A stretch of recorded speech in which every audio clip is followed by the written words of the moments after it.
Senate is now adjourned. Hugs and celebration on the floor after months. A historic legislative session is officially over in St. Paul. Our state's lawmakers finished up everything they needed to do to keep the state running, and they will not need a special session to do it for the first time in a decade. In all, 60 bills were sent to the governor's desk. Tucked inside one of those massive bills, also known as the $6.2 billion Health and Human Services budget, was a $41 million investment to help combat youth homelessness. Relatively speaking, that might not look like a lot of money, but advocates say it represents a nearly threefold increase in funding. And as Kent Erdahl explains tonight, those dollars will go much farther than many realize. It was a dream. At the Link in North Minneapolis, dreams are never taken for granted. So this is what we call our youth lounge. It's very small, but we literally will oftentimes come back here and I'll see a young person sleeping here. That is no surprise, considering the nonprofit has been on the front lines of battling youth homelessness for 30 years. But this space, focusing on school, career, and juvenile justice support, also shows how far they've come. At the Link, we have 2 sites that are similar to this.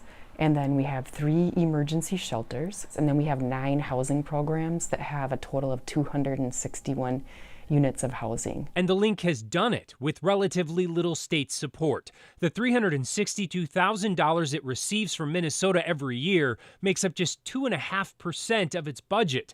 But it goes a long way towards securing matching city, county, and federal funds and driving fundraising. So imagine what will happen now that the state's investment is set to nearly triple overnight. What will that potentially mean? What it means is that we are going to be able to significantly reduce youth and young family homelessness. We're going to be able to house and shelter and provide support for way more youth than we do right now. And that expansion will come at a pivotal time. The most recent survey found that there are 4,872 homeless youth in Minnesota on any given night. But all the shelters in the state only offer about 100 emergency beds. The last time we saw a significant increase in the Homeless Youth Act of $3 million, guess what? During the same time period, we saw a decrease of 1,100 youth per night. So that number that I just gave you of 4,872 used to be 6,000. It sounds dramatic, but it will literally help save many lives to get youth in off the street and into safe shelter and housing. It will also help prevent them from being sexually exploited or trafficked. It'll help improve their school attendance and education. And just most importantly, it'll help their well-being. And she says the advocacy of the young people themselves is proof of that. I slept in my car in -7-degree weather. I've tried multiple shelters. I didn't find stability until I joined the Link. With their help, I was able to find family, friends, and really understand that there is help out there. And I want to really give them credit for getting this passed.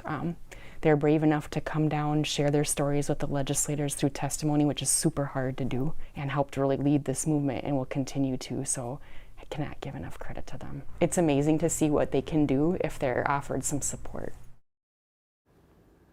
Kent Erdahl reporting. The $41.5 million investment in youth homelessness will be spread across the next 2 years and go to several different providers across the state. But that's not where the support will end. For example, the Link also received a $5 million bonding commitment to help kickstart a new $30 million shelter and services center.